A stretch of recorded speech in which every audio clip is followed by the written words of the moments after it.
സാമ്പത്തിക യുദ്ധമായിട്ടാണ് മാറുന്നത് എന്നുള്ളതാണ് ഏറ്റവും പ്രധാനപ്പെട്ട കാര്യം. നിന്നെ കൊന്നിട്ട് ഞാനും ചാവുക എന്നുള്ള അവസ്ഥയിലേക്ക് ട്രംപ് പോകുന്നു. ലോ സ്കിൽഡ് ആയിട്ടുള്ള ആളുകളെല്ലാം ജോബ്ലെസ് ആയി പോകും. പെട്ടെന്ന് ഈ ഭ്രാന്തം കയറിയിട്ട് ഇത് ഇംപ്ലിമെന്റ് ചെയ്ത് കഴിഞ്ഞാൽ പണിയാണ്. ഇന്ത്യയും അമേരിക്കയും ഒരുപോലെ തകർന്നടിയുകയും ചെയ്യുന്ന ഒരു കാഴ്ചയ്ക്ക് നമ്മൾ സാക്ഷ്യം വഹിക്കേണ്ടി വരും. രാജൻ ഭായി നമസ്കാരം. നമസ്കാരം. രാജൻ ഭായി, അമേരിക്കയുടെ ഉപരോധത്തെയൊക്കെ അതിജീവിച്ചുകൊണ്ട് ഇന്ത്യ വളരെ വലിയൊരു മുന്നേറ്റമാണ് നടത്താൻ പോകുന്നതൊക്കെ നമ്മൾ തന്നെ പല ചർച്ചയിൽ ഇതിനു മുമ്പ് സംസാരിച്ചിട്ടുണ്ട്. പക്ഷേ ഇതിപ്പോഴത്തെ സാഹചര്യത്തിൽ കാര്യങ്ങൾ കൈവിട്ടു പോകുന്നു എന്നെനിക്ക് തോന്നുന്നു. IT മേഖലയിലെ ഔട്ട്സോഴ്സിങ് അമേരിക്ക അവസാനിപ്പിക്കാൻ പോകുന്നു എന്നുള്ള രീതിയിലുള്ള വാർത്തകൾ പുറത്തു വരുന്നുണ്ട്. അത് അമേരിക്കയ്ക്ക് അപകടകരമാണ്.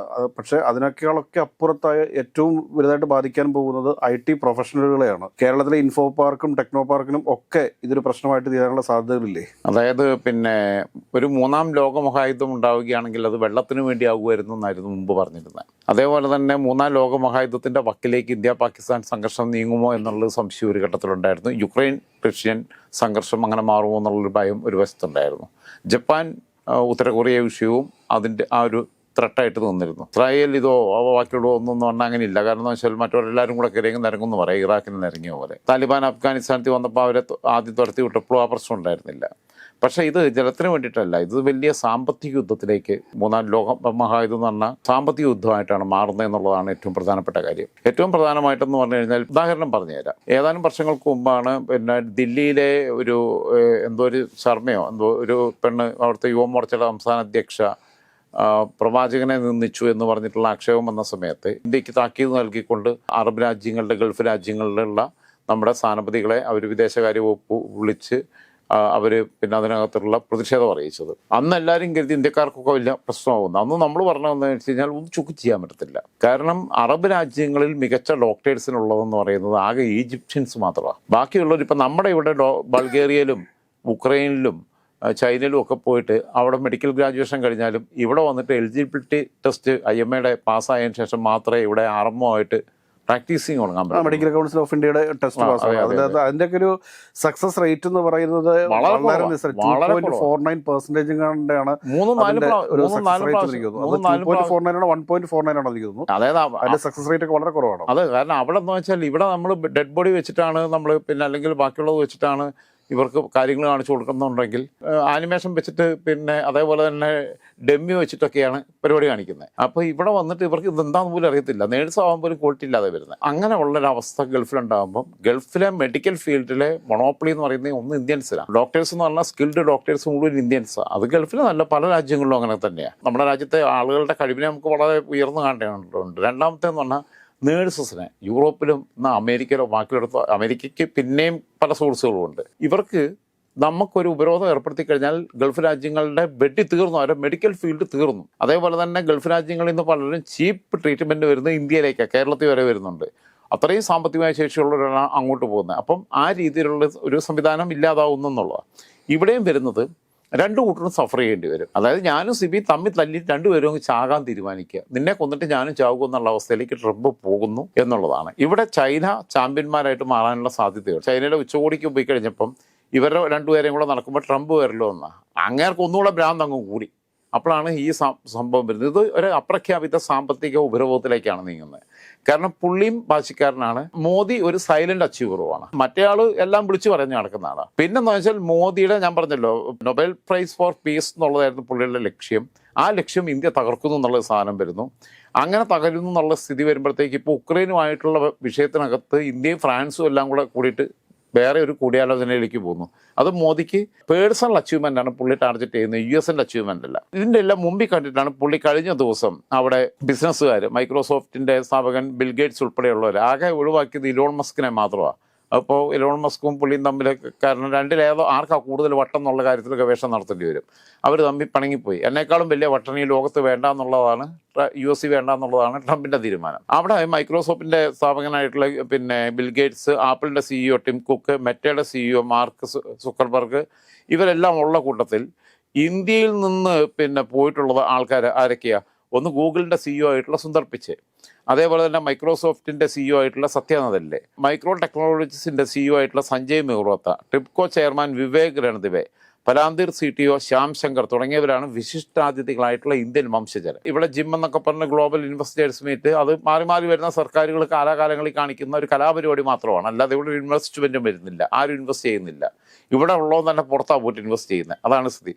അപ്പോൾ രാഷ്ട്രീയക്കാരായാലും ബാക്കിയുള്ളവരാണെങ്കിലും ഒക്കെ. അപ്പോൾ ഇത് പുള്ളി അങ്ങനെയുള്ള അഭ്യാസം നടത്തിയാണ്. ഇതിൻ്റെ ആത്യന്തികമായിട്ടുള്ള പ്രശ്നം എന്ന് പറയുന്നത്, ഒന്ന്, ഇന്ത്യയെ സംബന്ധിച്ചിടത്തോളം ഏറ്റവും വലിയ ഒരു സംഭവം എന്ന് പറഞ്ഞു കഴിഞ്ഞാൽ, ഇവരുടെ ഞാൻ ശ്രദ്ധിച്ചിട്ടുള്ളത്, ഒന്ന്, തദ്ദേശീയരെ വെച്ചിട്ട് അവർക്ക് കാര്യങ്ങൾ കൈകാര്യം ചെയ്യാൻ കഴിയത്തില്ല. ടെക്നോക്രാറ്റുകളെ അവിടെ നിന്ന് പറഞ്ഞാൽ അവർക്ക് ചീപ്പ് കോസ്റ്റിൽ ആളെ കിട്ടത്തില്ല. ഇപ്പം ഞാൻ ഒരു ഡാനിഷ് കമ്പനിക്കകത്ത് വർക്ക് ചെയ്തിരുന്നു. അതിനകത്ത് മേസ്കോയിൽ, നമ്മുടെ മേസ്ക് ലോജിസ്റ്റിക്സ് എന്ന് പറഞ്ഞാൽ ലോകത്തെ ഏറ്റവും വലിയ ഷിപ്മെന്റ് കമ്പനിയാണല്ലോ. അല്ല, ഈ ലേബർ കോസ്റ്റിൽ വരുന്ന ഡിഫറൻസ് അതാണല്ലോ. ഇവർ ഔട്ട്സോഴ്സ് US അമേരിക്കൻ IT കമ്പനികൾ, അല്ലെങ്കിൽ അമേരിക്കയിലുള്ള കമ്പനികൾ എന്തുകൊണ്ടാണ് തങ്ങളുടെ സേവനങ്ങൾ ഔട്ട്സോഴ്സ് ചെയ്യാൻ കാരണമെന്ന് ചോദിച്ചാൽ അത് ലേബർ തന്നെയാണ്. ഇന്ത്യയൊക്കെ വെച്ച് നോക്കുമ്പോഴത്തേക്ക് അവിടെ $100 മുടക്കേണ്ട സമയത്ത് ഇവിടെ $10 മുടക്കിയാൽ മതി. അത്ര ഒരു വലിയൊരു ഡിഫറൻസ് വരുന്നുണ്ട്. അതുകൊണ്ട് തന്നെയാണ് അവർ ഔട്ട്സോഴ്സ് ചെയ്യുന്നത്. അതെ, ഔട്ട്സോഴ്സ് മാത്രമല്ല, BPO വർക്കുകൾ വരുന്നു, മെയിനായിട്ട് BPO വർക്കുകൾ ആയിക്കൊള്ളട്ടെ, അല്ലെങ്കിൽ ടെക്നിക്കൽ വർക്കുകളായിട്ട്, സോഫ്റ്റ്വെയർ സപ്പോർട്ടായിട്ട് എന്തുമായി കഴിഞ്ഞാലും ഇതിനകത്തെല്ലാം വരുന്നൊരു സംഭവം എന്ന് പറഞ്ഞു കഴിഞ്ഞാൽ ഇതാണ്. കാരണം US അവിടുന്ന് തദ്ദേശീയരായിട്ടുള്ള ആളുകൾക്ക് കൊടുക്കേണ്ട വേതനത്തിന്റെ 10% മാത്രം ഇന്ത്യയിൽ കൊടുത്താലൊന്നും വേണ്ട. അവർക്ക് ഒരു ദിവസം കൊടുക്കുന്ന ഇവിടെ ഒരു മാസം കൊടുത്താൽ മതി. ലക്ഷങ്ങൾ വരും. അത് കിട്ടുന്നതിന് ഇവിടുത്തെ പണിക്കാരന് മാസം 50,000 രൂപ കൊടുക്കുമ്പോൾ മുതലാളിക്ക് 1,00,000 രൂപ. അപ്പോഴും വളരെ പ്രധാനപ്പെട്ട ഒരു പ്രശ്നം വരുന്നുണ്ട്. കാരണം ഈ രാജംഭായി ആദ്യം എന്നോട് പറഞ്ഞിരുന്നില്ല, മെഡിക്കൽ ഫീൽഡിലുള്ള പ്രൊഫഷണൽസ്, അമേരിക്കയിലുള്ള പ്രൊഫഷണൽസിനെ ഇന്ത്യ തിരിച്ചു വിളിക്കുന്നത്. ഈ തിരിച്ചു വിളിക്കുന്നല്ല, അവര് ഒരു പക്ഷേ വിട്ട് കഴിഞ്ഞാൽ, പക്ഷെ അങ്ങനെ വിടാനായിട്ടുള്ള സാഹചര്യങ്ങൾ കുറവാണെന്ന് എനിക്ക് തോന്നുന്നു. കാരണം എന്താ റീസൺ എന്ന് ചോദിച്ചു കഴിഞ്ഞാൽ, അവരെല്ലാം അവിടെ PR കാണും. അവിടുത്തെ PR മാത്രമല്ല, അവിടുത്തെ സാഹചര്യങ്ങളോട് പൊരുത്തപ്പെട്ട് അവിടെയുള്ളത്ര ഒരു സെക്യൂരിറ്റിയോടുകൂടി അവർ ജീവിക്കുന്നു. അവിടെ ഈ നമ്മുടെ നാട്ടിലെ മാതിരിയുള്ള എന്താ പറയുക, ഒരു അരാജകത്വങ്ങളോ അല്ലെങ്കിൽ സമാധാനമില്ലായ്മയോ ഒന്നും ഇല്ല.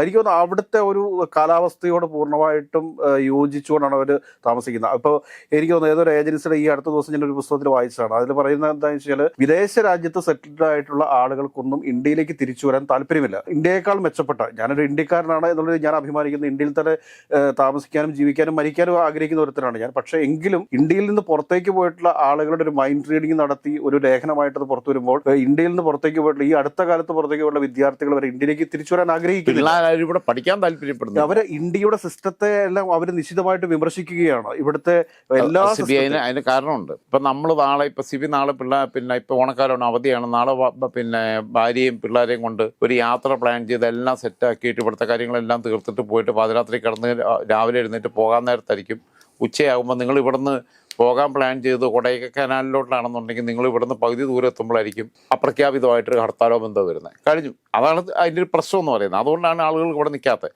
ഇപ്പം ഇന്ത്യയിലെ IT ഇൻഡസ്ട്രിയുടെ 50% എക്സ്പോർട്സ് എന്ന് പറയുന്നത് US-ലേക്കാണ് പോകുന്നത്. ഇന്ത്യയിലെ അന്നത്തെ ഏകദേശം $168 ബില്യൺ ഡീലാണ് നടന്നുകൊണ്ടിരിക്കുന്നത്. ഈ സോഫ്റ്റ്വെയർ ഡെവലപ്മെൻറ്റിനകത്തും BPO വർക്കുകൾ, ഔട്ട്സോഴ്സ് വർക്കുകൾ എന്നൊക്കെ പറയുമ്പോൾ സോഫ്റ്റ്വെയർ ഡെവലപ്മെൻറ്റ് മേഖലയ്ക്കകത്തും ഇന്ത്യയുടെ ഒരു വലിയ ഷെയർ ഉണ്ട്. അതിൻ്റെയും 60% US-ലേക്കാണ് പോകുന്നത്. ഏകദേശം 15 ലക്ഷത്തോളം മലയാളികൾ ഈ മേഖലയിൽ വർക്ക് ചെയ്യുന്നുണ്ട്. മൊത്തം 60 ലക്ഷത്തോളം ഇന്ത്യക്കാർ ഇതുകൊണ്ടാണ് അരി വാങ്ങുന്നത്. 60 ലക്ഷത്തോളം ഇന്ത്യക്കാരെന്ന് പറയുമ്പോൾ നിങ്ങൾ ആലോചിച്ച് നോക്കണം, 0.6 CRI. അതിൻ്റെയൊക്കെ 60 ഡയറക്റ്റ് ഞാൻ പറഞ്ഞു, ഡയറക്റ്റ് ഇൻവോൾവ് ആയിട്ടുള്ള ആൾക്കാർ, ഡയറക്റ്റ് പെർമനന്റ് ആയിട്ട് അതേ മേഖലയിൽ നിൽക്കുന്നവരുടെ കാര്യമാണ് പറഞ്ഞത്. 15 ലക്ഷത്തോളം മലയാളികൾ മാത്രമുണ്ട്. 15 ലക്ഷത്തോളം മലയാളികൾ എന്ന് പറഞ്ഞാൽ 15 ഇൻറ്റു ഒരു ഫാമിലിക്കകത്ത് 4 പേര് മിനിമം കൂട്ടിക്കോ. 15 ഇൻറ്റു 4, 3.5 കോടിയിൽ 60 ലക്ഷം പേര്, 1/7 മുകളിൽ ആളുകൾ ഇതുകൊണ്ട് ജീവിക്കുന്നവരാ. അപ്പോൾ അവരെ അത് ബാധിക്കും. വേറൊന്ന്, ചെറിയ കമ്പനികൾ എല്ലാം പൂട്ടിപ്പോവും. ചെറിയ കമ്പനികൾക്ക് സർവൈവ് ചെയ്യാൻ കഴിയത്തില്ല. ആർട്ടിഫിഷ്യൽ ഇൻ്റലിജൻസ് കൊണ്ട് ലോ സ്കിൽഡ് ലേബേഴ്സ് ഇല്ലാതെ തന്നെ കാര്യങ്ങൾ മുന്നോട്ട് പോകും. ലോ സ്കിൽഡ് ആയിട്ടുള്ള കാര്യങ്ങൾ അത് ആർട്ടിഫിഷ്യൽ ഇൻ്റലിജൻസ് സംവിധാനം ഉപയോഗിച്ചുകൊണ്ട് പോകും. അതേസമയം ബാക്കിയുള്ളത് പോലെ കോൾ സെൻറ്റേഴ്സ്, ഇപ്പം അവിടുത്തെ പ്രധാനപ്പെട്ട എല്ലാ സ്ഥാപനങ്ങളുടെയും, ബാങ്കിങ് മേഖലയാവട്ടെ, യൂബർ ആവട്ടെ, ബാക്കിയുള്ളതാവട്ടെ ഒക്കെ കോൾ സെൻറ്ററുകൾ എന്ന് പറഞ്ഞാൽ ഇന്ത്യയും ഫിലിപ്പീനും ഒക്കെയാണ് കൈകാര്യം ചെയ്യുന്നത്. ഇത് അവിടെ ആളെ നിർത്തിക്കഴിഞ്ഞാൽ ഞാൻ പറഞ്ഞല്ലോ, ഇവിടെ ഒരു മാസം കൊടുക്കേണ്ട പൈസ അവിടെ. നമ്മളുടെ ട്രംപിന്റെ ഏറ്റവും പ്രധാനപ്പെട്ട ഒരു ആയുധം എന്ന് പറയുന്നത് ഇന്ത്യയിൽ പ്രവർത്തിക്കുന്ന കോൾ സെന്ററുകളായിരിക്കാം. ഇന്ത്യയിൽ പ്രവർത്തിക്കുന്ന കോൾ സെന്ററുകൾ എന്ന് പറഞ്ഞു കഴിഞ്ഞാൽ എനിക്ക് തോന്നുന്നു കോടിക്കണക്കിന് ആളുകൾക്ക് ജോലി നൽകുന്ന, ഇന്ത്യക്കാർക്ക് ജോലി നൽകിക്കൊണ്ടിരിക്കുന്ന ഒരു സ്ഥാപനമാണ് ഈ കോൾ സെന്ററുകൾ. അതിലേറെ US ബേസ്ഡ് കമ്പനി ആയിരുന്നാൽ തന്നെ ട്രംപ് ഉദ്ദേശിച്ചിരിക്കുന്ന കാര്യം എന്താണെന്ന് ചോദിച്ചു കഴിഞ്ഞാൽ, ഇതെല്ലാം ഇപ്പോൾ AI ടെക്നോളജിയിലേക്ക് മാറ്റാൻ പറ്റും. ടെക്നോളജി ഉപയോഗിച്ചിട്ട് ഒരേ സമയം തന്നെ 5000 കോൾ വരെ അറ്റൻഡ് ചെയ്യാൻ സാധിക്കത്തക്ക രീതിയിലുള്ള പുതിയ സോഫ്റ്റ്വെയറുകൾ AI ഡെവലപ്പ് ചെയ്ത് വരുന്നുണ്ട്. അപ്പോൾ ഇതിനൊക്കെ വലിയ ഒരു എക്സ്പെൻസ് വരുന്ന കാര്യങ്ങളുമല്ല. കാരണം US കമ്പനികളെ സംബന്ധിച്ചിട്ട് അങ്ങനെയുള്ള AI ടൂൾ ഉപയോഗിച്ച് ഇവിടെയുള്ള കമ്പനികളുമായിട്ടുള്ള ഡീലുകൾ അവസാനിപ്പിച്ചാലും അമേരിക്കയെ അത് പ്രത്യേകിച്ച് ഒരു രീതിയിലും ബാധിക്കത്തില്ല. പക്ഷെ ബാധിക്കാൻ പോകുന്നത് ഇവിടെയുള്ള സാധാരണക്കാരായിട്ടുള്ള ഈ IT അല്ലെങ്കിൽ കോൾ സെൻറ്റർ ജീവനക്കാരെയും IT പ്രൊഫഷണൽസിലെ ആയിരിക്കും എന്ന കാര്യം നമ്മൾ മറക്കാൻ പാടില്ല. അല്ല, അവിടെ ഞാൻ പറഞ്ഞേ, ശാസ്ത്രം വളരുമ്പോൾ ഉണ്ടാകുന്ന കുറേ കാര്യങ്ങളുണ്ട്. പണ്ട് അത്യാവശ്യം ചുറ്റുപാടുള്ള പ്രായമുള്ള അപ്പനെ അമ്മയെ നാട്ടിൽ നിർത്തിയ വീട്ടിൽ പട്ടിയെ വളർത്തും, അല്ലാത്തപ്പോഴും വീട്ടിൽ പട്ടിയെ വളർത്തും. പട്ടിയെ വളർത്തുന്ന കാവലിനാ. ഇപ്പം പട്ടിയെ വളർത്തേണ്ട ആവശ്യമില്ല. കാരണം അതിനെ കുളിപ്പിക്കണം, അതിന് കൂടുണ്ടാക്കണം, അതിൻ്റെ വിസർജ്യത്തിൻ്റെ നാറ്റം വരും, അല്ലെങ്കിൽ പിന്നെ സെപ്റ്റിക് ടാങ്ക് ഉണ്ടാകും, അതിലോട്ട് പോകാനുള്ള സംവിധാനം വേണം. അത്രയും ഹൈറ്റിലല്ല ഇതിന് കൂടുണ്ടാക്കുന്നത്, ഇതിന് ഭക്ഷണം കൊടുക്കണം, ഒക്കെ ചെയ്യണം. ഇപ്പം ഈ പണി ആരാ ചെയ്യുന്ന? CCTV ഈ കാവൽ നിർത്തുന്നത്. ഇത് അവിടെ ഇരുന്നും അപ്പനും അമ്മയും താമസിക്കുന്നിടത്തോളം മക്കൾ വിദേശത്തിരുന്ന് ഇത് നോക്കിയിട്ടാണ് കാര്യങ്ങൾ മോണിറ്റർ ചെയ്യുന്നത്. പലപ്പോഴും വിവരങ്ങൾ കൊടുക്കുക നമ്മൾ വാർത്തയ്ക്കകത്ത് വരുന്നത്. പിന്നെ രണ്ടാമത്തെ കാര്യം എന്ന് പറഞ്ഞു കഴിഞ്ഞാൽ ഫിലിപ്പീൻസിൻ്റേത് ഏകദേശം 15% ഫിലിപ്പീൻസിൻ്റെ ഇത്ര ഔട്ട്സോഴ്സ് വർക്കുകൾ ചെയ്യുന്നത്. അത് പക്ഷേ ഇന്ത്യയുമായിട്ട് കമ്പാരിറ്റീവ്ലി കോസ്റ്റ്ലിയാണ്. വിയറ്റ്നാമിൻ്റേത് ഇന്ത്യയുമായിട്ട് കമ്പാരിറ്റീവ്ലി ലോ ആണ്. ഇന്ത്യൻ കറൻസിയുടെ മൂല്യം ആലോചിക്കണം. നമ്മൾ ഇത്ര വലിയ ശക്തിയൊന്നുമല്ല എന്നുള്ളത് മനസ്സിലാക്കണം. നമ്മളെ സംബന്ധിച്ചിടത്തോളം നമ്മളുടെ currency value compare with the riyal, compare with the dinar, compare with the euro, compare with the US dollar, നമ്മളെവിടെയാണ് കിടക്കുന്നത്? നമ്മൾ സാമ്പത്തിക രംഗത്ത് നമ്മൾ 5ാമത്തെ ശക്തിയായിരുന്നും 3ാമത്തെ ശക്തിയാവുന്നു 1ാമത്തെ ശക്തിയാവുന്നു ഒക്കെ പറയുമ്പോഴും ഇന്ത്യൻ കറൻസിയുടെ മൂല്യം കണക്കിലെടുക്കണം. കഴിഞ്ഞ 10 വർഷമായിട്ട് ഇന്ത്യൻ കറൻസിയുടെ മൂല്യം താഴേക്കാണ് വന്നുകൊണ്ടിരിക്കുന്നത്. അതെ. അപ്പോൾ അങ്ങനെ ഒരു സംഭവം വരുമ്പോൾ ഇതിനകത്ത് പിന്നെ രണ്ടാമത്തെ ഒരു കാര്യം എന്ന് വെച്ചാൽ പിന്നെ ഇവർക്ക് ചെയ്യാൻ പറ്റുന്നത് യൂറോപ്പിൽ നിന്നാണ് ഇവർക്ക് ചെയ്യാൻ പറ്റുന്നത്. അത് പോളണ്ടിൽ നിന്നാണെന്നുണ്ടെങ്കിൽ ഇന്ത്യയിൽ കൊടുക്കുന്നതിൻ്റെ 3 ഇരട്ടി ശമ്പളം കൊടുക്കണം അവിടെ. കാരണം അവർക്ക് അവിടെ ലിവിങ് കോസ്റ്റ് മെയിൻറ്റെയിൻ ചെയ്യാൻ പറ്റുള്ളൂ. അപ്പോൾ ഇവർക്ക് എക്കണോമിക്കലായിട്ട് ഇത് കൊണ്ടു നടക്കാൻ പറ്റത്തില്ല. ഇന്ത്യയെ സംബന്ധിച്ചിടത്തോളം വരാൻ പോകുന്ന ടെക്നോളജി എന്ന് പറയുന്ന ഒരു സംഭവം പുതുതായിട്ട് ഡെവലപ്പ് ചെയ്ത് കയറി വരുന്നുണ്ട്. അത് ഇന്ത്യ എല്ലായിടത്തും എഫക്റ്റീവ് ആവും. ലോകത്തിലെ വളരെയധികം തൊഴിൽ നഷ്ടം ഉണ്ടാകാൻ സാധ്യതയുള്ള ഒരു സംവിധാനമാണ് AI ടെക്നോളജി എന്ന് പറയുന്നത്. ഈ AI ടെക്നോളജി ഉപയോഗിച്ച് ഇപ്പോൾ ഈ കോൾ സെൻറ്ററുകൾ പോലെയുള്ള സോഫ്റ്റ്വെയറിൻ്റെ ബാക്ക് സപ്പോർട്ട് ഉണ്ട്. ഇതൊക്കെ ഈ AI വരുന്നതോടുകൂടി ജോലി നഷ്ടപ്പെടാൻ സാധ്യതയുള്ള ഒരു മേഖലയാണത്. ഞാൻ പറയട്ടെ, എന്തിനും എല്ലാത്തിനും അപ്പുറത്ത് AI ടെക്നോളജിയും സ്വയം ഉണ്ടായൊരു സാധനമല്ല, മനുഷ്യരുടെ ബുദ്ധിയുടെ ഭാഗമാണ്. സ്പേസിലേക്ക് പോകാൻ നമുക്ക് സ്പേസിൽ നിന്നിട്ട് ഉപഗ്രഹം വഴി നമുക്ക് കാര്യങ്ങൾ കൺട്രോൾ ചെയ്യുമ്പോഴും മനുഷ്യൻ അവിടെ വേണം, മാൻ പവർ ബാക്കിൽ വേണം, ബിഹൈൻഡ് ദ കർട്ടൻ. പറയട്ടെ രണ്ടാമത്തെ കാര്യം ഈ വിഷയത്തെക്കുറിച്ച് ഇപ്പം നമ്മളിപ്പോൾ സംസാരിച്ചുകൊണ്ടിരിക്കുന്ന അപഗ്രഥനം നടത്താൻ AI ടെക്നോളജി മാത്രം പോരാ. നമ്മൾ തന്നെ, അല്ലെങ്കിൽ നമ്മളെന്നല്ല, നമ്മളെക്കാൾ കഴിവുള്ള ആൾക്കാരിരിക്കണം. ഇതങ്ങനെയല്ല. കാരണം 100ൽ 5ലേക്ക് ചുരുങ്ങുന്നത്, 100ൽ നിന്നൊരു 10%. അതുകൊണ്ടാണ് ഞാൻ പറഞ്ഞത് പിന്നെ സ്കിൽഡ് ആയിട്ടുള്ള ലോ സ്കിൽഡ് ആയിട്ടുള്ള ആളുകളെല്ലാം ജോബ്ലെസ് ആയി പോകും. അതായത് കേരളത്തിലെ ബംഗാളികൾക്ക് ഇവിടെ പണിയില്ലാതാവും. ഇവിടെയുള്ള ബംഗാളികളും ബീഹാറുകളും എല്ലാം ഇവിടെ നിന്ന് പോകേണ്ടി വരും. ഇപ്പോൾ ഇവിടെ ചായ അടിക്കാനും ബാക്കിയുള്ളതൊക്കെ നിൽക്കുന്ന അവസ്ഥയിലേക്ക്, ചായ അടിക്കാനല്ല, ഇപ്പം എടപ്പള്ളിയിലും കാക്കനാടും ഒക്കെയുള്ള പല കടകളിലും ചെല്ലുമ്പോൾ കിത്തന സാൽ സെ ഇധർ കാം കർത്താ എന്ന് നോക്കുമ്പോൾ മേരാ ദുഃഖാനേ, അവന്മാരെ കടയാ, അവന്മാരിവിടെ സ്ഥാപനം തുടങ്ങി ബിസിനസ് നടത്തുന്നു. ഇപ്പോൾ അവരാ അതാ ഞാൻ അന്തപ്പെട്ട് പോയി കഴിഞ്ഞ ദിവസം ഒരു സ്ഥാപനത്തിൽ ചെന്നപ്പോൾ മുടി വെട്ടിക്കാൻ പോയതാ. നല്ല എയർ കണ്ടീഷൻഡ് സലൂൺ. മുടി വെട്ടിക്കാൻ വേണ്ടി ചെന്നിട്ട് ഞാൻ പറഞ്ഞ കിത്തന സാൽ സെ ഇധർ കാം കർത്താ. അപ്പോൾ മലയാളം നന്നായിട്ട് സംസാരിക്കുന്നുണ്ട്. 15 സാൽ കാ ഊപ്പർ ഹോ ഗയാ. പശ്ചിമ ബംഗാളിൻ്റെ അതിർത്തി പ്രദേശത്താണുള്ളത്. ഞാൻ പറഞ്ഞു ഇതർവാല ഹേ ദൂരെ മേരാ ദുഃഖാനേ എന്ന് പറഞ്ഞു. അപ്പോൾ ഇത് പറയാന്ന് പറഞ്ഞു കഴിഞ്ഞാൽ അതിനകത്തുള്ള സ്ഥിതിയുണ്ട്. ഇന്ത്യയെ സംബന്ധിച്ചിടത്തോളം ഇനിയിപ്പം ഇത് പെട്ടെന്ന് ഞാൻ പറഞ്ഞ ഒറ്റയടിക്ക് ഇംപ്ലിമെൻ്റ് ചെയ്യാൻ കഴിയത്തില്ല. ഇതിന് ഓൾട്ടർനേറ്റീവ് ഓപ്ഷൻ വെക്കാതെ ഇത് പെട്ടെന്ന് സ്റ്റക്കാക്കാൻ പറ്റത്തില്ലല്ലോ. ഇപ്പോൾ മില്ലേനിയം വരുമ്പോൾ എന്തോ നമ്മുടെ ടെക്നോളജി ആകെ തകർന്നു പോകുമെന്ന് പറഞ്ഞ വലിയ ഒരു പ്രചാരണം ഉണ്ടായിരുന്നു, ഓർമ്മയുണ്ടോ?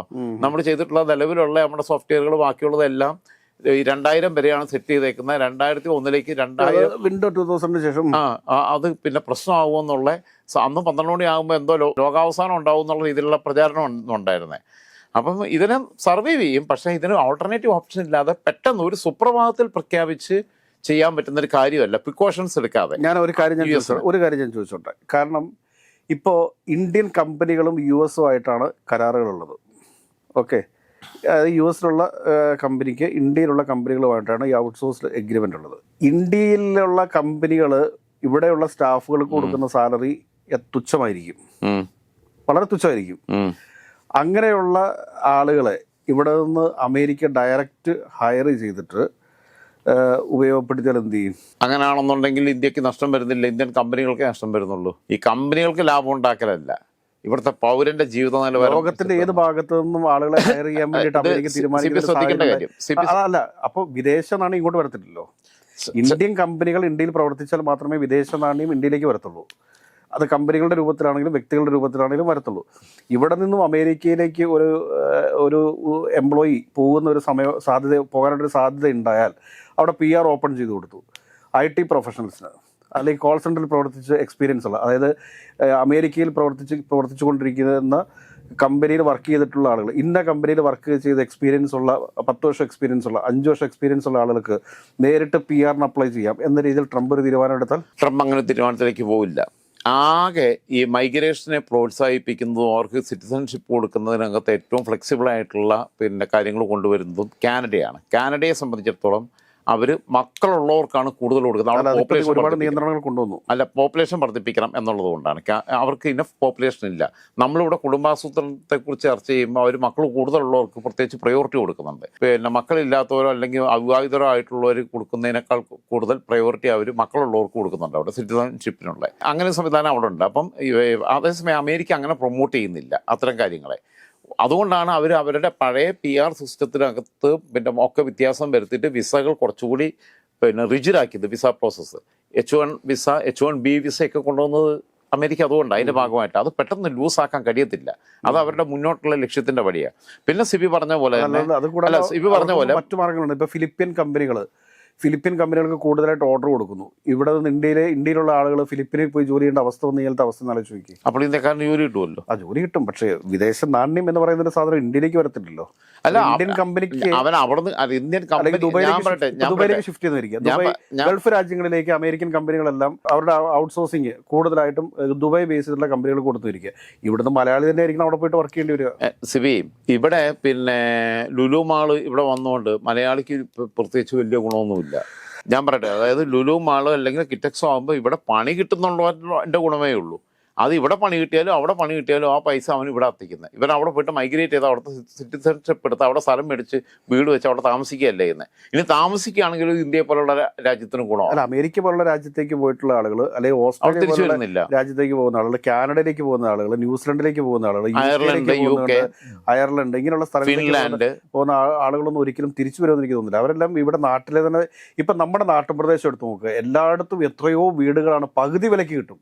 അതായത് പകുതി വിലയ്ക്ക് വിൽക്കാൻ വേണ്ടി, പ്രത്യേകിച്ച് മധ്യ കേരളത്തിലാണ് പകുതി വിലയ്ക്ക് വേണമെങ്കിലും. മധ്യകേരളത്തിൽ അത്ര വലിയ പ്രശ്നമില്ല. തൃശ്ശൂരും എറണാകുളത്തിലോ വലിയ പ്രശ്നമില്ല. അത് എറണാകുളത്തേക്ക് എത്രയോ വീടുകൾ, തിരുവിതാംകൂർ മേഖലയിൽ പ്രത്യേകിച്ച് പത്തനംതിട്ട ജില്ലയിൽ ഒരു വാർഡിൽ 1000 വോട്ടർമാരുണ്ടെന്നുണ്ടെങ്കിൽ 300 വീടുണ്ടെന്നുണ്ടെങ്കിൽ അതിനകത്ത് 30 വീട്ടിലെ ആളുള്ളൂ, ബാക്കിയെല്ലാം വെറുതെ കിടക്കുക. അതിലെ ജനൽ വരെ കള്ളന്മാർ അടിച്ചെടുത്തോണ്ട് പോയി ഒടിക്കുക. അതിനകത്ത് വീടിനകത്ത് സാധനവും അങ്ങനെയൊക്കെയുള്ള സാഹചര്യം. കാരണം അതുമല്ല, വാങ്ങാൻ ആളുമില്ല. കാരണം ചവിട്ടി താത്തുക. ഇതെങ്ങനെ ഇവർക്ക് കൊടുത്തിട്ട് ഇത് അവിടെയോട്ട് അങ്ങ് പോയാൽ മതി. ഇന്നലത്തെ വിദേശകാര്യമന്ത്രി ജയശങ്കറിന്റെ പ്രസ്താവന അനുസരിച്ചിട്ടുള്ള സമവായങ്ങൾക്കുള്ള നീക്കം ചർച്ചകൾ നടക്കുന്നുണ്ട് എന്ന് പറയുന്നത് ഏറെ ശുഭ പ്രതീക്ഷ നൽകുന്ന ഒരു കാര്യമാണ്. കാരണം രണ്ടു കൂട്ടർ സഫർ ചെയ്യേണ്ടി വരും. കാരണം ഞാൻ പറഞ്ഞല്ലോ, പ്രിക്കോഷൻസ് എടുക്കാതെ, വേണ്ട തയ്യാറെടുപ്പുകൾ എടുക്കാതെ പെട്ടെന്ന് ഈ ഭ്രാന്തം കയറിയിട്ട് ഇത് ഇംപ്ലിമെന്റ് ചെയ്ത് കഴിഞ്ഞാൽ പണിയാണ്. പണ്ട് പുള്ളിക്കും പറ്റും. പണ്ട് ഇന്ത്യയിൽ നോട്ട് നിരോധിച്ച പോലെ ആയിരിക്കും.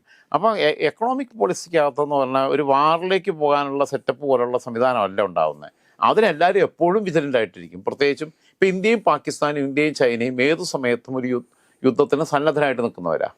അത് കൊറിയയും ജപ്പാനും അതിന് സന്നദ്ധരായിട്ട് നിൽക്കുന്നവരാ. ലെബനനും ഇവരും തമ്മിലും അതിന് സന്നദ്ധരായിട്ട് നിൽക്കുന്നവരാ, ഇസ്രായേലും ഇറാനും ഒക്കെ. മറ്റേതെന്ന് പറഞ്ഞു കഴിഞ്ഞാൽ പെട്ടെന്ന് ചെയ്യാൻ പറ്റത്തില്ല. അതിനുള്ള മുൻകരുതലുകളും തയ്യാറെടുപ്പുകളും നടത്തി കാലങ്ങൾ കൊണ്ട് ചെയ്യേണ്ടതാണ്. കാരണം അതുകൊണ്ടുണ്ടാകുന്ന പ്രത്യാഘാതങ്ങളെ അതിജീവിക്കാൻ വേണ്ട മുന്നൊരുക്കങ്ങൾ നടത്തുക എന്നുള്ള. പിന്നെ സിബി പറഞ്ഞ ഒരു കാര്യം വളരെ ശരിയാണ്. ഇപ്പോൾ മാൻ പവർ അധികം ആവശ്യം വരുന്നില്ല. ഒന്നാമത് തന്നെ ഈ മേഖലയിൽ ഓട്ടോമാറ്റിക് സിസ്റ്റമാണ്. ആളുകളുടെ പകരം AI കൊണ്ട് റീപ്ലേസ് ചെയ്യാൻ പറ്റും. മെഷീൻസ് ഉണ്ട്. തിരിച്ചൊരു പരിപാടി വരും. ഇത് ഇങ്ങനെ പ്രഖ്യാപിച്ചാൽ ഇപ്പോൾ ഇന്ത്യയെ സംബന്ധിച്ചിടത്തോളം, ഇപ്പോൾ ഇന്ത്യയിലെ കുറേ ആൾക്കാർ ജീവിക്കുന്നത് ഇങ്ങനൊന്നും അല്ലാതെ ജീവിക്കുന്നവരുണ്ട്. ഇപ്പോൾ ഓൺലൈൻ മീഡിയകൾ US ഡോളർ കൊണ്ടാണ് കാര്യങ്ങൾ നടക്കുന്നത്. യൂട്യൂബ് ആണെങ്കിലും ഫേസ്ബുക്ക് ആണെങ്കിലും ബാക്കിയുള്ള മറ്റേയും കാര്യങ്ങളൊക്കെ ഉള്ളതുകൊണ്ടാണ് ഇത് നടക്കുന്നത്. ആ മേഖലയുമായി ബന്ധപ്പെട്ട് ഇവിടുത്തെ മെയിൻ സ്ട്രീം മീഡിയയിൽ ജോലി ചെയ്യുന്ന ജേർണലിസ്റ്റുകളെക്കാൾ ടെക്നിക്കൽ സൈഡിൽ ഉള്ളവരെക്കാൾ കൂടുതൽ തൊഴിൽ കൊടുക്കുന്നത് ഓൺലൈൻ മാധ്യമങ്ങളാണ്. കേരളത്തിലെ കണക്ക് മാത്രം എടുത്താൽ മതി. യൂട്യൂബും ഫേസ്ബുക്കും ഒക്കെ വെച്ചിട്ടാണ്. കാരണം ഏറ്റവും നന്നായിട്ട്, ഏറ്റവും കംഫർട്ടബിൾ ആയിട്ട്, ഓവർലോഡ് ആവാതെ നല്ല ഓഫീസിൽ പോയിട്ട് ജോലി ചെയ്യുന്ന പോലെ ജോലി ചെയ്യാൻ പറ്റുന്ന. മറ്റേടത്തൊന്നും വെച്ചാൽ പട്ടിപ്പണി എടുക്കേണ്ടി വരും ചിലപ്പോൾ. ഏതൊക്കെ നമ്മൾ അമേരിക്കയുടെ ഉപരോധം വന്നാലും നമ്മൾ നമ്മുടെ ആപ്പ് ഇറക്കിയിട്ടുണ്ട്. നമ്മളെ ആപ്പ് ഇറക്കുക എന്നുള്ളത് അതും ഞാൻ പറഞ്ഞത് മെറ്റയ്ക്കൊക്കെ പകരം ആൾട്ടർനേറ്റീവായിട്ട് ഇപ്പം പിന്നെ മറ്റേ ഇയാള് ട്വിറ്റർ അക്കൗണ്ട് ക്ലോസ് ചെയ്തല്ലോ ഒരു സമയത്ത്, ട്രംപിന്റെ സ്വന്തമായിട്ട് സംവിധാനം തുടങ്ങി. ആ പറഞ്ഞ പോലെ ഇതിനെല്ലാം മറികടക്കാൻ പറ്റുന്ന രീതിയിലുള്ള പ്ലാറ്റ്ഫോം ഇന്ത്യ തുടങ്ങിയാൽ ഇന്ത്യ അതിനെക്കുറിച്ചൊക്കെയാണ് ആലോചിക്കേണ്ടത്. ഇന്ത്യ വെറുതെ അവിടെ ബാക്കിയുള്ള കാര്യങ്ങളെക്കുറിച്ച് നിന്ന് ആലോചിക്കുകയും കണ്ട അമ്മച്ചിയുടെ ഫോട്ടോ വെച്ചിട്ട് പിന്നെ ഭാരതാംബ എന്ന് പറഞ്ഞ് പിന്നെ മാല ചാർത്തുകയും ചെയ്യുന്നതിന് പകരം ഏത് യുഗത്തിലാണ് ജീവിക്കുന്നതെന്ന് ആലോചിക്കണം. ഇത്തരം സംവിധാനങ്ങൾ അവരിങ്ങോട്ട് $10 അയക്കുമ്പം അവന് $50 കിട്ടുന്നതിന് 10 അയക്കുന്നത്. നമ്മളെ പ്രൊഡക്റ്റ് വിറ്റിട്ട് അവൻ ലാഭം ഉണ്ടാക്കിയിട്ട് അതിന്റെ ഓഹരിയാണ് നമുക്ക് ഇന്ത്യൻ കമ്പനികളിൽ നിന്ന് തന്നെയാണ് അവൻ കളക്ട് ചെയ്യുന്നത്. അങ്ങോട്ട് പോയിട്ടാണ് ഇങ്ങോട്ട് തിരിച്ചു. അതെ, നമ്മുടെ ആഡാണ് അതിനകത്ത് കൊടുക്കുന്നത്. തീർച്ചയായിട്ടും. അപ്പം ആഡ് മേടിക്കുന്നത് നമ്മുടെ, അതിൽ നിന്നുള്ള ലാഭം അവന്, പ്രൊഡക്റ്റ് നമ്മുടേത്, അതിൽ നിന്നുള്ള ലാഭം അവന്. അതിനകത്ത് അതാണ് ഏറ്റവും വലിയ രസകരമായിട്ടുള്ള കാര്യം. അത്തരം പ്ലാറ്റ്ഫോമുകൾ പോലും പുതിയ കാലത്തിന്റെ ടെക്നോളജിയെ ഇന്ത്യ കുറച്ചുകൂടെ ഉപയോഗപ്പെടുത്തുക എന്നുള്ളതാണ്. പിന്നെ അത്താഴ വിരുന്ന് കഴിച്ചൊന്നും കണ്ട് CEO ഇവരൊന്നും, ഞാൻ പറയട്ടെ, ഈ പറഞ്ഞ കമ്പനികളെല്ലാം ഇപ്പം നമ്മളെ ജിം നടത്തി ഇപ്പം ഇൻവെസ്റ്റ്മെന്റ് എല്ലാവരും അങ്ങനെ നോക്കിക്കഴിഞ്ഞാൽ എനിക്ക് തോന്നുന്ന ലോകം തന്നെ വിലക്ക് പിടിക്കാനുള്ള പൈസ കിട്ടുമായിരുന്നു. ഇയാളുടെ അത്താഴ വിരുന്നൊക്കെ കഴിച്ച് 2 വൈനൊക്കെ അടിച്ചപ്പോൾ ഞാൻ ഇത്ര ബില്യൺ ഇറക്കാന്ന് പറഞ്ഞതല്ലാതെ ട്രംപ് അമേരിക്കൻ പ്രസിഡന്റ് ആയിരിക്കുന്നിടത്തോളം കാലം എക്കണോമിക് പോളിസിക്കകത്ത് അയാൾ ഏറ്റവും നല്ല പോളിസി വെച്ചെന്ന് കൂട്ടിക്കോ, ഇയാൾ അടുത്ത ദിവസം നിലപാട് മാറ്റുമോ എന്നുള്ള പേടി ഇവർക്കുണ്ട്. കൺസിസ്റ്റൻസി ഇല്ല. അതുകൊണ്ട് ഇതിന്റെ എല്ലാം ബേസ് US അല്ലേ? ആണ്. അല്ല, ബേസ് US ആണേലും ട്രംപിനെ സംബന്ധിച്ചിടത്തോളം പോളിസി നിലപാട് ഏതു സമയത്തും മാറ്റാം എന്നുള്ളതുകൊണ്ട് ഇവർക്കൊരു അവിശ്വസത ഉണ്ടാവും. അതുകൊണ്ട് അവർ ശ്രദ്ധിച്ച് മാത്രമേ അതിനകത്ത് ഇൻവെസ്റ്റ്മെന്റിലേക്ക് പോകത്തുള്ളൂ എന്നുള്ളതാണ്. അമേരിക്കൻ കമ്പനികൾക്ക് ഇന്ത്യയിലേക്ക് ഫണ്ട് അയക്കാൻ കഴിയാത്തൊരു സ്ഥിതി വന്നു കഴിഞ്ഞാൽ അത് ഇവിടെ പെട്ടെന്ന് ബാധിക്കും. നമ്മൾക്കിപ്പോൾ ആൾട്ടർനേറ്റീവ് പ്ലാറ്റ്ഫോം പെട്ടെന്നായിട്ടില്ല. അവിടെ നിന്ന് ഇങ്ങോട്ട് ഫണ്ട് അയക്കാൻ പറ്റത്തില്ല കമ്പനികൾക്ക്. അത് ഗൂഗിളിനും പിന്നെ അല്ലെങ്കിൽ മറ്റേക്ക് പിന്നെ യൂട്യൂബിന് ഇവർക്കൊക്കെ ബാധകമാക്കി കഴിഞ്ഞാൽ സംഭവം നമ്മൾ പെട്ടെന്ന് ലോക്കായി പോകും. കാരണം ഈ മേഖലയിൽ ലക്ഷക്കണക്കിന് ആളുകളുടെ ഇതാണ് നിൽക്കുന്നത്. അതിനകത്ത് കോടികൾ മേടിക്കുന്ന പേളിമാണിമാർ തൊട്ട് 10,000 15,000 മാത്രം കിട്ടുന്ന സാധാരണ യൂട്യൂബേഴ്സ് വരെയുണ്ട്. അതേപോലെ തന്നെ മറ്റൊന്നെന്ന് പറഞ്ഞു കഴിഞ്ഞാൽ ഇപ്പം ഇവരിപ്പോൾ ഈ വർക്ക് പെർമിറ്റ് ഒക്കെ കൊടുക്കുന്ന പറഞ്ഞാൽ കുറഞ്ഞ സാലറിക്കാണ് കൊടുക്കുന്നത്. ഇന്ത്യയിൽ ഈ മാസം 50,000 രൂപയ്ക്ക് $5,000 കൊടുക്കണം. $5,000 കൊടുക്കുമ്പോൾ തന്നെ എനിക്ക് തോന്നുന്നത് $1,000 ആകുമ്പോൾ 80,000 രൂപയായി, $5,000 ആകുമ്പോൾ 4 ലക്ഷം രൂപയായി. ഈ ഒരു വ്യത്യാസം വരുന്നുണ്ട്. തായ്ലൻഡിൽ നിന്നും ബാക്കിയുള്ളടത്തു നിന്നൊക്കെ ഉള്ളതാണ്. ഫോർ എക്സാമ്പിൾ നൈക്കിയുടെ ഷൂവിൻ്റെയും നമ്മൾ ബനിയൻ ക്ലോത്തിൻ്റെ കാര്യവും ഷർട്ടിൻ്റെ കാര്യവും കിറ്റക്സിൻ്റെ കാര്യവും ഒക്കെ പറഞ്ഞതുപോലെ തന്നെ നൈക്കിയുടെ ഷൂവിൻ്റെയും പിന്നെ മേക്കിംഗ് എന്ന് പറയുന്നത് ഏറ്റവും കൂടുതൽ നടക്കുന്നത് ഇന്ത്യയിലാണ് നടക്കുന്നത്. ഈ സാധനം ഇവിടെ നമുക്ക് നൈക്കിയുടെ ഷൂ ഇവിടെ ഉണ്ടാക്കാൻ ഒരു $100 മതിയെങ്കിൽ മുടക്കുള്ളൂ മാക്സിമം. അവരവിടെ ഉണ്ടാക്കണമെങ്കിൽ $500 വേണം. ഇവിടെ നിന്ന് $100 ഉണ്ടാക്കുന്ന സാധനം അവിടെ $250 വിൽക്കാം. നമുക്ക് ലാഭം കിട്ടും.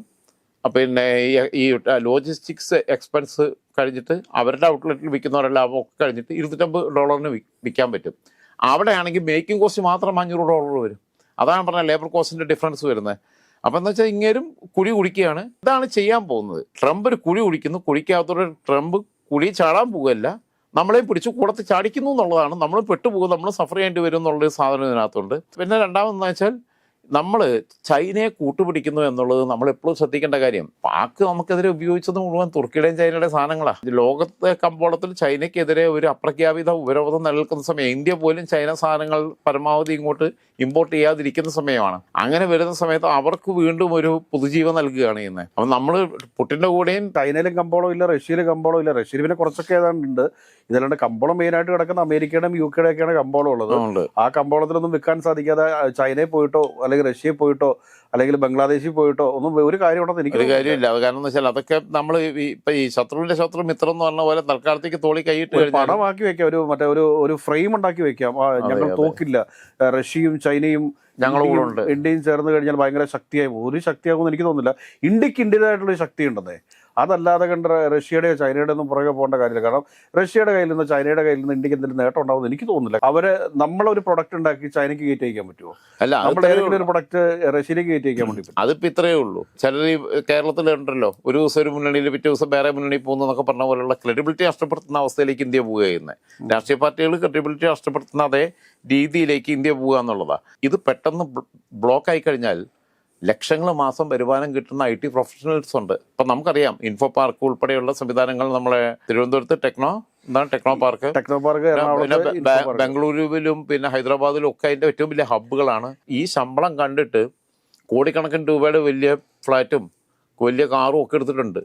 ഈ സാധനമെല്ലാം കൂടെ പെട്ടുപോകും. റിയൽ എസ്റ്റേറ്റ് മേഖല തകർന്നു പോകും. ഇത് പിന്നെ OLX സ്ക്രാപ്പ് വിൽക്കുന്ന പോലുള്ള പരസ്യം കൊടുക്കേണ്ടി വരും. കാരണം ഇവർക്ക് ഇത് EMI അടയ്ക്കാൻ പറ്റത്തില്ല. ഇവർക്ക് പിന്നെ കിട്ടാൻ പോകുന്ന പണി വളരെ കുറഞ്ഞായിരിക്കും. ഇപ്പം കിട്ടുന്ന വരുമാനം കിട്ടത്തില്ല. അപ്പം ഇങ്ങനെയുള്ള ഒരുപാട് സമയത്ത്, പ്രത്യേകിച്ചും ഗൾഫ് യുദ്ധത്തിന്റെ കാലഘട്ടത്തിൽ നമ്മൾ അനുഭവിച്ചിട്ടുള്ള യുഎസിലുണ്ടായിരുന്ന സാമ്പത്തിക മാന്ദ്യത്തിന്റെ സമയത്ത് ഈ സമാനമായ ഒരു സാഹചര്യം ഇന്ത്യയിൽ ഉണ്ടായിരുന്നതാണ്. കാരണം എന്താ വെച്ചാൽ ഒരുപാട് ആളുകൾക്ക് ജോലി നഷ്ടപ്പെടുന്നു, പുതിയ ജോലി കിട്ടാത്ത അവസ്ഥ വരുന്നു. കാരണം പല വീടുകളും ഫ്ളാറ്റുകളും ഒക്കെ ജപ്തിയുടെ വക്കിലേക്ക് വണ്ടികൾ കൊടുക്കേണ്ടി വരുന്നു. ഇങ്ങനെ ഒരുപാട് അവസ്ഥകൾ ഉണ്ടായിട്ടുണ്ട്. റിയൽ എസ്റ്റേറ്റ് സെക്ടർ ആകെ തകരും. റിയൽ എസ്റ്റേറ്റ് സെക്ടർ, ബാങ്കിങ്, ഇതെല്ലാം പ്രശ്നമാവും. ഇത് രണ്ടും തകരുന്നതിന്റെ കൂടെ തകരുന്ന വേറെ മേഖലയുണ്ട്. ആ മേഖലയിൽ ജോലി എടുക്കുന്ന സാധാരണ കൂലിപ്പണിക്കാരനെ ബാധിക്കും, വാർക്കപ്പണിക്കാരനെ ബാധിക്കും, ഫർണിച്ചർ പണിക്കാരനെ ബാധിക്കും, ഇതിന്റെ ലോഡിംഗ് തൊഴിലാളിയെ ബാധിക്കും, ഇത് കൊണ്ടുവരുന്ന പിക്കപ്പ് വാനിന്റെയും ഗുഡ്സ് ഓട്ടോറിക്ഷ ഓടിക്കുന്നവനെയും ബാധിക്കും. കാരണം ഇതൊന്നും നടക്കാതെയാവും. സാമ്പത്തിക മാന്ദ്യത്തിലേക്ക് ഇന്ത്യയും പോകും എന്നുള്ളതാണ്. പിന്നെ ഇൻഫ്ലേഷൻ അതിന്റെ പീക്കിലേക്ക് എത്തും. ഇത് നമ്മൾ പിടിച്ചാൽ നിൽക്കുന്ന ഒരു സ്ഥലത്തേക്ക് തന്നെയാണ് ഇത് പോകുന്നത് എന്നുള്ളതാണ് സ്ഥിതി. ബാങ്കുകൾ ഇനി ഇത് ഏറ്റെടുത്ത് നോട്ടിക്കും. ബാങ്കിങ് സംവിധാനം തകരും. ബാങ്ക് റവന്യൂ റിക്കവറിയിലേക്ക് നീങ്ങി, ഫ്ലാറ്റ് പിടിച്ചെടുത്തു. ഇത് മേടിക്കാൻ ക്രയശേഷി ഉള്ളവനും പിന്നെ ഇല്ലാതായി. ധൈര്യമായിട്ട് മേടിക്കാൻ പറ്റില്ല. ക്യാഷ് കയ്യിലുള്ളൂ, മേടിക്കാൻ ക്യാഷ് ഫ്ലോ വേണ്ടേ? അതാണ് പറഞ്ഞത്. ഈ ക്യാഷ് ഫ്ലോയിലാണല്ലോ നിൽക്കുന്നത്. ഇതൊരു സൈക്ലിംഗ് ആണല്ലോ. ഈ സൈക്കിളിനകത്തെ, ഈ ചെയിനകത്ത് പണ്ട് പിന്നെ അന്തരിച്ചു പോയ ബിഷപ്പ് ക്രിസോസ്റ്റം ഉണ്ടല്ലോ, ക്രിസോസ്റ്റം തിരുവേനി എല്ലാവരും വിളിക്കുന്നത്, അദ്ദേഹം പറഞ്ഞിട്ടുള്ളത് 100 കണ്ണികളുള്ള സ്വർണം കൊണ്ടുള്ള ഒരു ചെയിൻ, അതിലെ ഒരു കണ്ണി വാഴനാരാണെന്ന് കൂട്ടുക. 99 എണ്ണം സ്വർണം കൊണ്ടാണ്, വാഴനാരാണ്.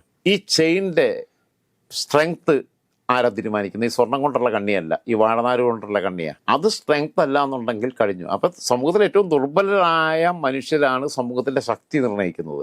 അപ്പോൾ ഇവിടെ അടിത്തട്ടുകാരനെയും സമ്പന്നനെയും ഒരുപോലെ ബാധിക്കുന്ന ഒരു അവസ്ഥയിലേക്ക് ഇത്തരം ഒരു സാമ്പത്തിക യുദ്ധം എത്തിച്ചേർന്നാൽ അതിൻ്റെ കെടുതി നമ്മളും അനുഭവിക്കേണ്ടി വരും, അവരും അനുഭവിക്കേണ്ടി വരും. അത് ഏറ്റവും വലിയ കമ്പനിയുടെ CEO മുതലാളിയും തൊട്ട് മുകേഷ് അംബാനിയും അദാനിയും മുതൽ പിന്നെ സിബിയും രാജൻ ജോസഫും തൊട്ട് നമ്മുടെ നാട്ടിൽ ആക്രി വറക്കാൻ പോകുന്ന, കാരണം വല്ലവനും കുപ്പിയും മേടിച്ച് മിനറൽ വാട്ടർ വാങ്ങി കുടിച്ചാലല്ലേ ആ കുപ്പി വിട്ടിട്ട് ഇയാൾക്ക് ജീവിക്കാൻ പറ്റുള്ളൂ. ഓട്ടോറിക്ഷ ഓടിക്കുന്നവരെ വരെ ബാധിക്കും എന്നുള്ളതാണ്. ഇത് ലോകത്ത് വല്ലാത്തൊരവസ്ഥയിലേക്ക് പോകും. ഇത് മാന്യമായി പരിഹരിക്കപ്പെട്ടിട്ടില്ലെങ്കിൽ ലോകത്തെ ആദ്യത്തെ സാമ്പത്തിക മഹായുദ്ധവും ലോകത്ത് തന്നെ ഭയങ്കര പ്രത്യാഘാതങ്ങൾ ഉണ്ടാക്കുന്നതും ഇന്ത്യയും അമേരിക്കയും ഒരുപോലെ തകർന്നടിയുകയും ചെയ്യുന്ന ഒരു കാഴ്ചയ്ക്ക് നമ്മൾ സാക്ഷ്യം വഹിക്കേണ്ടി വരും.